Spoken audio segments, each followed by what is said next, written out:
we've been playing it safe for too long. We need to burn a bridge. We need to get rid of the boat. We need to make it so that there's no choice for us to go back. We have to adapt. There's no bridge for us to walk back to get back to our old life. There's no boat for us to get back on and try a different island. This is where we are, and this is what we have to do to get used to this and make this a standard for ourselves. And I realized that because I realized in trying to change my life and become a better person and better my life, there's a lot of things that individuals that will tell you, you know what I'm saying, to do that will make your life more beneficial. And for a lot of these things, we know, right? Waking up early, eating healthier, focusing on your business, going to the gym, all these things, we know they have benefits to our life and for our life. But a lot of individuals, such as myself, we struggle to actually do those things, especially do them consistently. So we might have a good day, and especially if it's the beginning of the month, or the beginning of the year, or the beginning of the week, sometimes we may have a good couple days, or even a good week, or maybe even a good 2 weeks,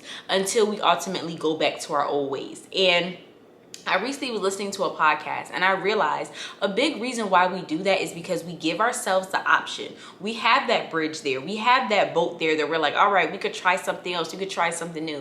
And it's similar to a safety net. And I realized we have to get rid of that safety net so we actually have consequences.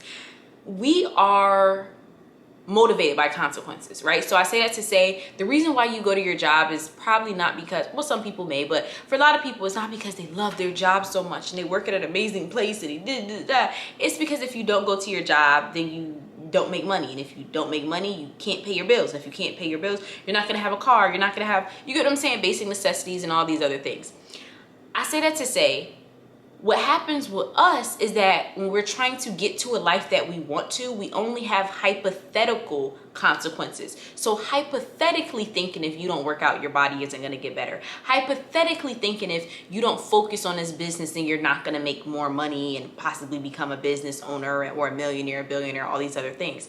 But I say they're hypothetical in a way that we know, yes, of course, working on a business will make the business better. Yes, we know, you know what I'm saying, working out will make us better, but we've never experienced that thing. We've never been there before. Like, and even if we tried it out for a few days or even for a short amount of time, that thing isn't reality to us. Like, we still can't envision that thing being our life and that really being how we live our day-to-day lives. And I realized we need to figure out how to do that thing, but get rid of the bridge, get rid of the boat by doing it and not giving ourselves an ability to revert back to our old ways. So for example, right, I've been working out lately, and one thing that really got me to work out, and I've talked about it before on my channel, is ClassPass. And I'm not sponsored by them or nothing. I just genuinely love them. So I will have a link below that you guys can try. I think like 2 weeks free or something like that. I don't know. But I say this to say ClassPass is a place where you can book classes or like different events and stuff like that, but I do it more so for like workout classes in your area at essentially somewhat of a discount rate, and you can try different places. So if you're familiar with like Pilates or bar or yoga or any of these things, a lot of times you have to get a membership. With this, you only have to get a membership to ClassPass, and then you can try different ones in your area and mix them up and stuff like that. So I really do like that. I say that to say it helped me work out because I would book my appointments for this or my class for this, and then if you don't go to a class or you cancel within a certain window, you're charged for it. So you already had to pay for the class because you pay like in a 1 monthly installment fee, but then now you have to pay extra because you either cancel too late or you missed the class completely. So now you're paying double the money. So I was motivated to go to these classes, not just because I told myself, oh, I want to start working out more. It was also because if I didn't work out, a consequence of that would mean I would have to pay more money. That's not a consequence that I wanted. And even with me getting up earlier, now I have been struggling to do it because I have mostly been focusing on going to the gym. And with the gym, you can go anytime you want. So I'm implementing more classes now with like the whole Pilates thing and bar. I really like those two. But doing those early in the morning. So if you're somebody that's like, I struggle to get up in the morning and well, let's put two consequences in one. If you struggle to get up this morning, then you're gonna miss this class. But also this class is also the gym for you. So if you don't go to the class, you don't wake up early, and you also don't get in your daily workout. That's two consequences that you missed. But the big consequence of it all is you paying that extra money. And it seems like something small and it seems like something minute, but I realize I need to start doing that with all the things that I want to improve in my life. There needs to be a consequence if you do not do this thing, and not just a hypothetical consequence of me not getting my dream life and me not, because like I said, they're all hypothetical things. What's the worst thing about you not going to the gym? You know why you don't go to the gym? Because it's the life that you have now. That's the worst thing. You changing your life for the better are only hypothetical scenarios that you have in your head. And yes, those things are great, but if you're anything like me, a lot of times that imagination could run out. That better body idea could run out sometimes when you see some of that good food on the table. That, whatever the case may be, can run out for you. And it's very important to pinpoint for yourself, when does it run out? How does it affect you? For me, it's, I'll say I wake up in the morning and then my alarm clock go off and then I really don't want to wake up in the morning, and that becomes a thing for me. So I needed to create something that there's a consequence, a negative consequence to me not doing what I said I was going to do. And I just feel like all in all, those are things that I'm paying attention to, even on myself, right? Keeping up like my upkeep of like, you know, my maintenance and stuff like that. All right, I know in this video, I'm wearing a hat as well. In a few videos, I'm wearing a hat. I'm gonna be honest with y'all, a reason why I'm always wearing a hat in my videos is because I just don't be feeling like paying to get my hair done. I'm a 4C girly. I'm not one of the girls in high school or middle school that was doing my own natural hair and learned how to do my hair. No, never learned how to do my hair.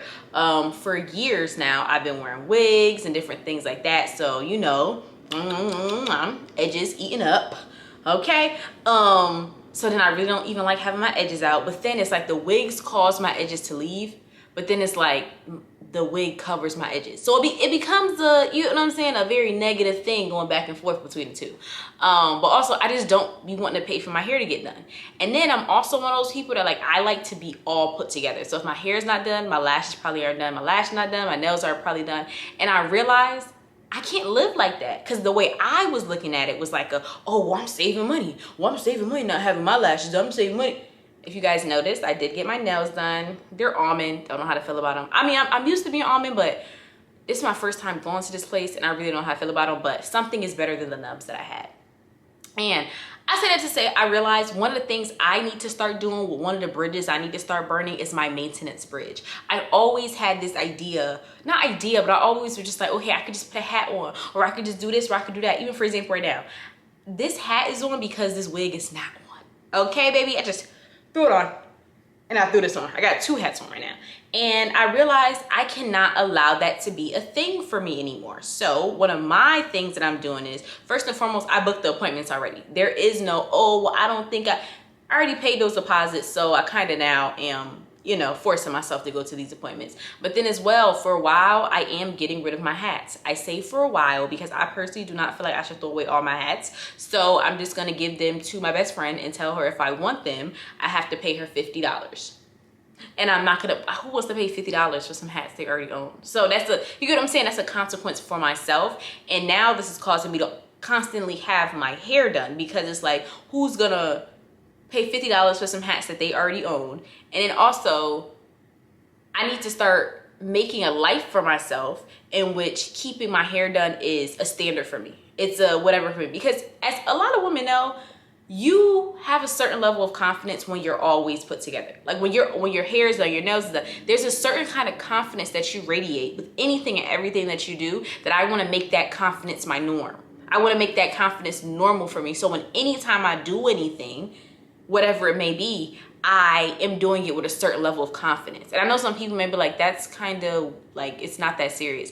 It is, because another thing I've realized in life, it's the little things that you do that end up with the big things. We focus so much on the big things that we don't focus on the little things. So we think things such as not having our hair done. Oh, that's okay because nobody sees me. Not having, you get what I'm saying, my nails done. My nails was looking like nubs.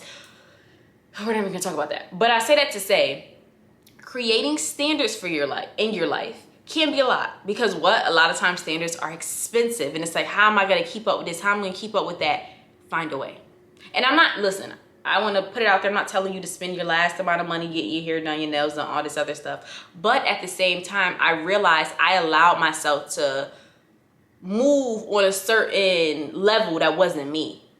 You get what I'm saying? Like, don't get me wrong. When it's time to go outside, yeah, now I want to do my hair. Now I want to do my nails. But also because since I work from home, I'd be like, oh, well, nobody's going to see me. Nobody cares that nobody's going to see you. You have that standard for yourself. Like, that's one thing that I'm really noticing with this whole thing of like, get rid of the bridge and get rid of the opportunity to do something else and have a different option, is for you. I think a lot of times we do things based upon other individuals, whether we notice it or not. Like, oh, nobody's going to see me, or nobody's going to know this, or nobody's going to know that. But then I'm kind of like, I don't care. These are standards I need to keep for myself. And so now the next step is, because now getting your hair done, your nails done, and all these other, mixed with the other maintenance things that I already would do, like waxing and stuff like that, is going to be a pretty penny every month. But what I'm looking at it, instead of me looking at it like oh, that's going to be so much money. Oh, that's going to be so much stuff. Now, okay, we need to change the framework here. Now, what are we going to do to make more money to supplement for this new standard that you're bringing into your life, this new thing that you're bringing into your life? And I'm not saying necessarily for everybody has to be about money, like putting another expense on your plate. But for some people, that partially is what it is. Because I really was sitting here myself like, so when do I think I'm gonna start getting my hair done regularly, or getting my nails done, or like keeping up with myself regularly? Oh yeah, when I get to a certain point in my life. We love saying that. When we get to a certain point in our life, that's when we're gonna do it. No, make it now. And now that I'm on the island, now that I'm off the boat, now that the bridge is burnt, I have to figure out how to make this normal for me. And I feel like with this whole technique, it is a make or break you. It is you gonna realize, are you really serious enough about yourself, your goals, whatever you wanna do, that you're gonna keep them going. You get what I'm saying? That you're gonna keep with it, that you're gonna find a way. Because a lot of times the issue is with a lot of the things that we're trying to do in our life, we do things slowly. We want to slowly get into the pool. We want to slowly start something. Whoosh. No, you need to just jump in there. You need to just not give yourself an option. You need to not give yourself a, oh, I'm going to do it, or I'm going to remember. No, you're not. And it's okay. Put things in place. And a lot of times it is money that motivates us. Like, if we're going to be honest, it's money that motivates us. That's why for me, money is one thing that I'm using. But even things is now, I'm starting to book my classes for when I have to, go to bar, Pilates or whatever, 6 o'clock, 6:30 in the morning. You know what time I'm gonna have to wake up to do that? Pretty early, because I live like 20 minutes away. But I'm also not about to pay for the class and then pay for a late fee or a missed class fee. So it's like once I press book, I have no other option. There's no other boat. And I feel like, I don't know, I just recently listened to that on a podcast, and I wanted to talk about it because I feel like that's something that a lot of individuals have to start doing in your life. And for some people, that's like, I don't know what direction I want my life to go in, and I don't know what I want to do in my life. One thing I definitely recommend is to be on good autopilot. We've been on bad, because a lot of times our lives are really also on autopilot. And it's like we're just doing things that we normally do, i.e. habits. But I feel like even if you're like, I don't know what direction I want my life to go in, I don't know exactly what kind of consequences I should implement. Well, start out with things that you know are going to be improvements to your life. You don't know exactly how, but you know they're going to improve your life. So for some people, it's waking up earlier. For some people, it's eating healthier. For some people, it's reading more books. Whatever that thing is, but put it in your life in a way that if you do not do this thing, there's a direct consequence. It's not a hypothetical consequence. It's a direct consequence. And the consequence should be your life. You're losing something from your life. That's another thing to make sure you implement. You're losing something. So whether it's, hey, I got to finish this book in 3 weeks. And if I don't finish it in 3 weeks, I got to give my best friend $100. Hey, I got to, eat healthy. Well, one thing I also do is I make a list of Monday through Friday, what I'm going to be eating. And then I only grocery shop for things that are on that list. So I have to cook something that's on that list. And I don't even have the option of having things in my house that aren't healthy for me or aren't good for me. Or even sometimes, you driving home from somewhere and you be like, oh, well, let me pick up something real quick. Nope, I already got so-and-so at the house. It's already defrosting. I got to cook that. Or I'm going to waste some chicken, or I'm going to waste some, i.e. waste some money. Put things in your life that there's going to be consequences if you do not do this thing. That's one thing I noticed that I have to do with my goals. Figure out exactly the things that you want to do, and then figure out how to put a consequence to that. Like I said before, if you're someone like me, money is a big consequence. But for some individuals, that's not necessary for them. That's fine. But I don't know. It's something that I've been trying to, I think I want to implement, it's something that I am going to implement. I realize like the life that I'm living and the things that I'm doing now, I realize I've been too comfortable. I've been way too comfortable. And I often tell myself like, yeah, I want to change. I want to wake up early. I want to do these things. And they last for a certain amount of time, but they don't last for a very long time. And I realize because over time, I lose the consequence. There is no consequence of me not doing these things. And so I realize like I have to make these things regular for me. And most things that I do is because consequence. So why would it be any differently just because it's something that I want to do? You know what I'm saying? The stuff that society wants us to do, whether it's going to school, whether it's making money, whether it's obeying the law, all those things have negative consequences, and that's why they do them. But when it comes to us, and it comes to us building healthy things in our life, we somehow convince ourselves that we don't need negative consequences, and we should just do them just because they're the right thing. You think people do everything because it's the right thing? No. You think if you did not have to get your license, you think half these people would have, like, if you did not have to get car insurance, there's a lot of people that don't have car insurance. If you don't, you need to get some. But you know how many people wouldn't have it if it wasn't against the law not to have it? Like a lot of the things that we have that are in place for us are simply because we're doing it because we don't want the consequence. So I don't know. I thought about that and I just wanted to talk about that. But yeah, if you guys feel comfortable enough, you could comment below anything that you want to start implementing and like any consequence that you're going to give yourself, just to give some other people ideas. And also if you want something that you want to start doing but you don't know how to make a direct consequence for it, comment below, and if I can think of any ideas, I'll comment below a consequence you can give yourself, or a consequence of not doing that thing that you could feel on a day-to-day basis if you're not doing that thing. So thank you so much for watching this video. Don't forget to like, comment, and subscribe, and have a great one.